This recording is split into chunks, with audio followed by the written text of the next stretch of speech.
What is happening, everyone? This is GBall, and I have an exciting knife here to unbox for you, coming in from Migaron. It's actually been a little while since I've checked anything from them out, and there's a reason why this one actually is coming pretty late. I think I'm kind of late to the game on this one, but better late than never, as they say. This knife actually fell down behind a bunch of other knives, and I think it's been here for quite some time, but we are finally getting to it. This is the Migaron Kerak. Now, if this is your first time stopping by, welcome to GBall Vision. Drop a comment below.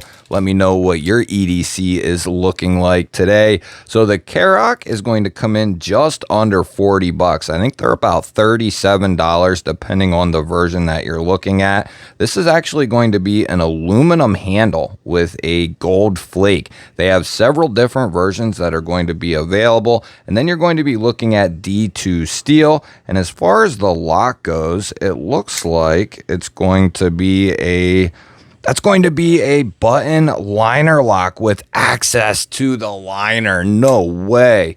So I didn't actually know what the locking system was on this fella right here.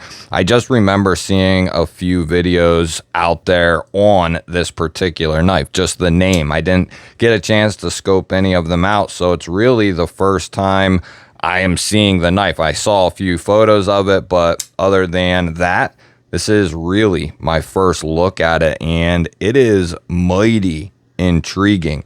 Deep carry clip, it's left-hand friendly. Love the fact that this is a button-actuated liner lock with access. For the people who've been watching me for quite a while, they know that this is a top lock for me. As far as favorite locks go, put this in there at 1A or 1B. It's hard for me to decide, but I like button actuated liner locks and frame locks where you have access to either or. Big fan of this system right here. My knowledge, this is one of the first button actuated liner locks with access that come in under $40.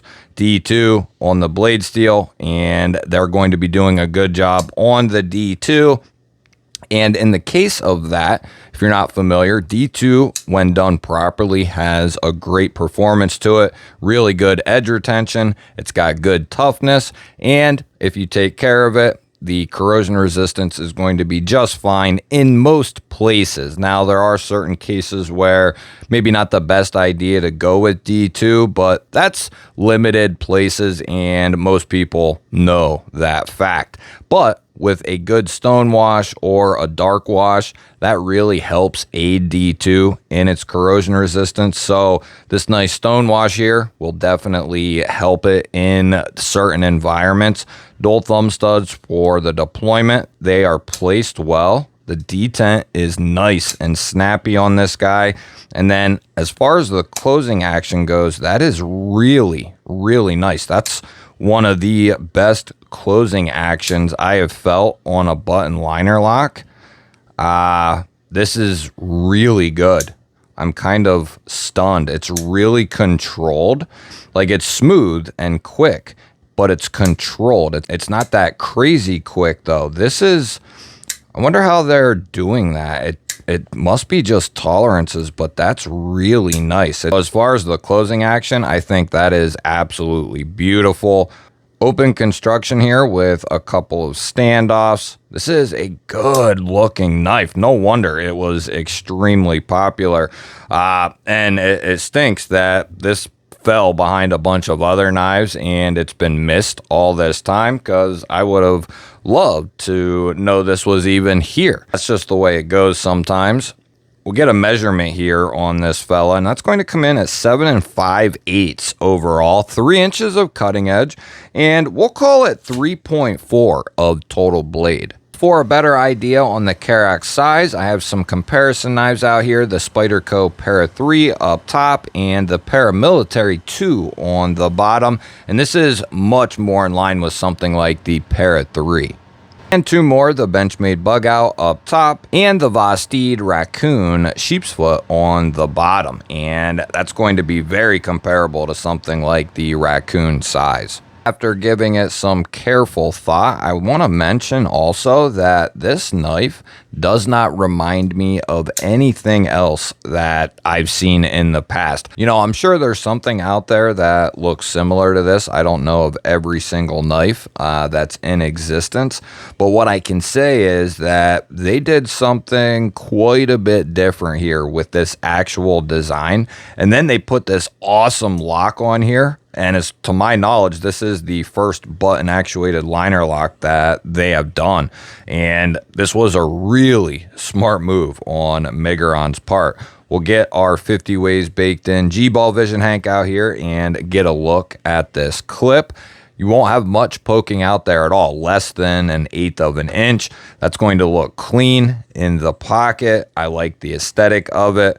And we'll see how it does for ergos here over the coming weeks, but should be just fine for a casual EDC. I like this little 50-50 area here. Yeah, you lose a little bit of edge, but if you had that edge, people would be complaining that the thumb studs were in the pathway of the cutting edge. So in this case, you get a little bit better ergos, in my opinion. I like being able to climb up there right behind the edge, and you don't have to deal with the studs in the path of the cutting edge. So really, really nice layout. Standard grip is going to be good to go, and you'll be able to choke up right onto that tip for more detailed work. Perfectly centered up there, if I didn't say. Let's get the arch nemesis out here and give the Kerak a weight check. Now, I like to play a game here on the channel with the new knives that come in. I attempt to guess the weight, and I always invite you to play along. You can put your guess down in the comments, ounces or grams, whichever you prefer. Even if you already have a comment down there, go ahead and put your guess. And if you're enjoying this video, you like knives and gear, you're in the right place. Make sure you're subscribed to the channel and ring that bell. I'm going to give it a go and say recessed steel liners with the aluminum. For its size, it feels pretty good. I'm going to say that it feels like a 3-3. 3-3. That's what I'm going with. Lock it in. 3-3. Oh! Yes! Locked in, baby. I'll take 0.1. That's pretty good. If you got that close, you know, you need to let me know.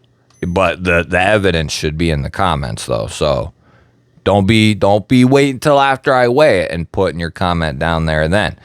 For all the weirdos out there, 90 grams, 3.2 ounces, and 0.195 of a pound. Here we'll get into some of the more intricate specs and get our calipers out. This will help measure the handle and blade. We'll start off with the handle, and the thickness is 0.44, 11.3 millimeters.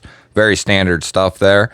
And blade stock thickness, that is the thickest part of the blade. That's going to come in about 2.7 millimeters and 107 thousandths. So they made an effort to keep this blade pretty thin, pretty tall as well. Let's see what it's looking like for a BTE here. Get a good hold and a good spot. Coming down there around 19 thousandths, and that looks like a really good hold. So coming down there pretty thin. We typically see 22 to 25 thousandths. So down below 20, that is starting to get pretty thin. Let's see how this cuts out of the box. And for that, we'll use our standard catalog paper here. This will be a great utility blade shape. It's that modified sheep's foot aesthetic, little bit of belly. Your traditional sheep's foots are usually going to be a straight edge. Almost reminds me of like a modified ram's foot, really, or pretty close. Anyway, let's see how they did with this edge here. D2 steel. Like I said, when it's done properly, good edge retention, very good. especially at this price point, like the best you're going to get in this price point, and even much higher, you know, where 14C and Nitro V really smoke D2 on corrosion resistance and even toughness, especially 14C. This smokes them on edge retention when it's done properly. And here again, I believe I have seen good results coming out on the D2 from Migaron, which is really good because, as I said, D2 is a performer, but it's gotten a bad rap and a bad name over the years because of companies either not heat treating the D2 properly, the process of everything and the heat treatment, or they're mislabeling, you know, Afghani truck steel and putting D2 on it. Now, obviously, Migaron is not doing that here with the Kerak, and there's lots of companies out there that are very, I would say, formidable companies that put knives out in D2, and it's really, really good stuff.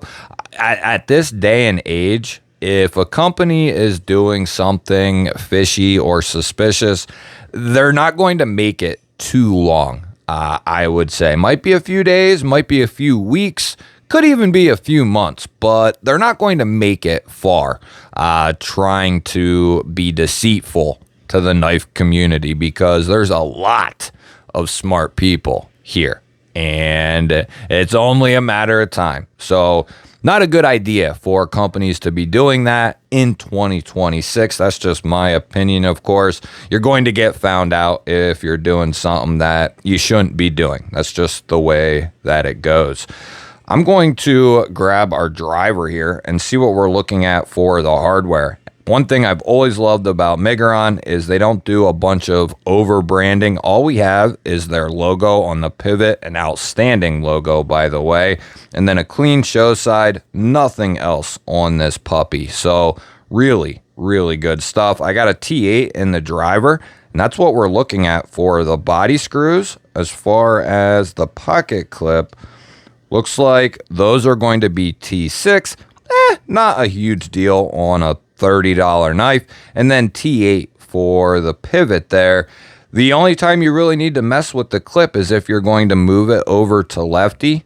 Otherwise, you don't need to deal with it to disassemble the knife. So you're going to basically leave it go or move it once.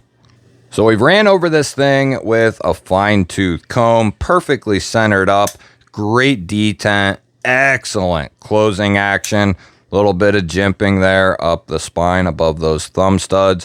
Great access to the button, actually, and that's going to be textured. It's not recessed, but I don't mind that at all. And then we do have great access to the liner, and it's chamfered. Excellent, excellent stuff on Migaron's part. And remember, this is like a $36 knife. So they're putting some really impressive touches on this knife. Recessed scales, I mean, that's a more premium aesthetic right there. Recessed liners is what I mean. Excellent stuff from Migaron. Now, the final thing we have to do here is take a look at the locking mechanism and see how that holds up against some adversity. And the way we do that here is with the old tried and true spine whacker. Just give it a couple of love taps to make sure it's going to stay locked up under a little bit of duress. Give it a couple of up and down and side to side pulls. Might feel a tiny bit of movement up and down, but that's not a cause for concern. We're not trying to see if you can hammer a nail into a tree or anything like that. We're just trying to make sure if it meets a little adversity, it'll stay locked up. It's a way we can at least, it's one way we can at least hold the companies accountable for what they're putting out. It's at least one person checking one knife. And, you know, that's about the best I can do. But it's something I vowed to do long ago. And I think it's done the knife world justice. At least in my own mind, I believe that, fully believe that. Because if you're newer here, even within the last year or two, you didn't really experience the craze that was all about action. It was all about action, all about detent, and there's nothing wrong with that if the knives aren't subjected to a weaker lockup. And that's what was happening. Companies were pumping out tons of knives with really good detents and really good action, and that was perfect. But a lot of those knives all had failures when it came to their lockup. I would say it was a pretty widespread issue with a lot of different companies, and a lot of them companies have corrected it. This knife right here is going to be good to go. Absolutely no issues. It sounds good. That's exactly what we want right there. Like I said, we're not trying to see if you can use it as a hammer or anything like that. Just want to make sure we have a good positive lockup. I will have links to Migaron's website down in the description, over to the Kerak and everything else that they offer. They have went through a bunch of changes here over the last 6 to 12 months. Not only do they have a ton of their own knives, but they're also a dealer now for a bunch of different companies. So not only can you pick up Migarons, but you can go pick up Kaisers and a bunch of other brands' knives. Really cool stuff. I look forward to seeing what Migaron has for us in the future here. I also look forward to hearing from you. What do you think of the Kerak here at 37 bucks? Is this your style, or is this one you're going to leave in the dust? Do me a solid, hit that thumbs up button. I truly appreciate it. And if you want to see more dope daily knife and EDC content just like this, make sure you're subscribed here to the channel. Ring that bell. I'll pop up a couple of new videos you haven't seen yet. Go check one of them out for me. Have yourself an awesome day. Thank you for watching. I'll catch you on the next one.